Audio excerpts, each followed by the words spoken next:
Morning all. Alright, starting things off today with a prospect video. Yep. Anton Silayev. And I'm wearing Seattle because I think if Silayev's still available at this point, how would Seattle potentially not pick him? I can't think of a reason.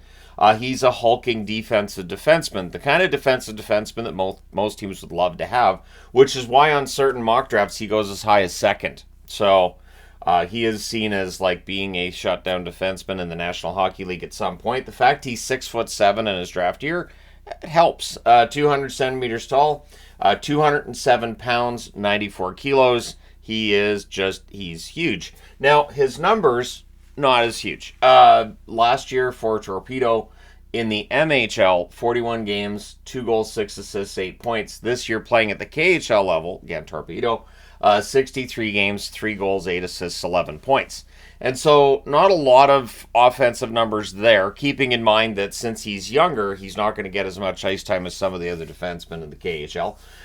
But his standing in the prospect lists you look at is going to be different. Elite Prospects has him at 12th.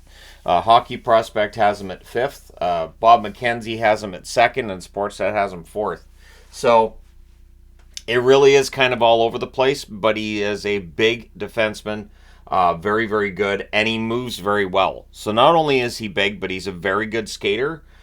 He's seen as having a very good first pass, pretty good with the puck management side of things as well. It's not perfect, but again, if you have a defenseman who is this hulking defensive defenseman, and he can move the puck all right, that's not bad.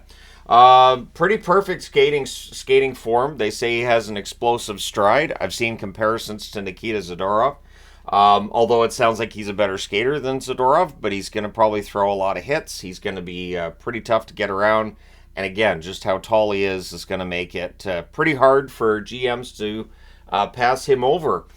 He's pretty aggressive defensively against attacking forwards. That's what you want to see with your defensive defenseman. Now, with that too, you may end up with your share of penalties for Silayev, but again, it sounds like he's going to be a fan favorite. There's a Zadorov comparison right there, because Zadorov's generally been a fan favorite wherever he's played.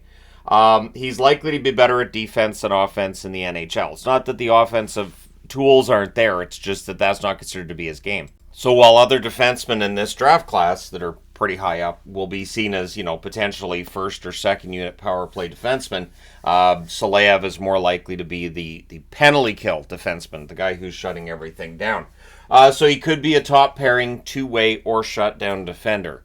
And again, there are some who think that his offensive skill is just a little bit undeveloped and that he could still have that. And there are some who just don't think the decision-making is where you need it to be for somebody to be a really good offensive defenseman. But either way, if you're getting a hulking top two shutdown defenseman, again, those guys tend to be pretty popular, both with teammates, with fans, actually, and they'll throw in coaches too.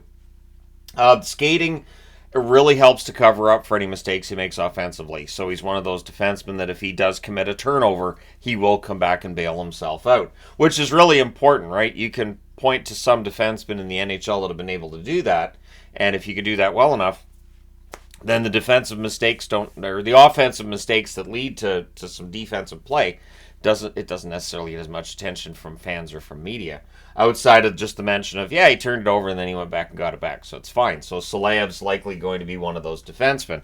He won't be coming over right away. He does have a KHL contract which runs until 2026, but that just allows him to develop for a couple of years. And again, a defenseman of his size, we'll see. We'll see how much time he needs, but in all likelihood, 2 years from now, he'll be ready to come over. And honestly, the projections for him are pretty high. Even the floor is pretty high. So the ceiling is top two-way defenseman. I would think the floor on him would be a pretty good top 4 hulking defenseman who's going to keep the puck out of your net and probably pretty good shot blocker, pretty good hitter, all that fun stuff. Again, usually pretty popular with everybody.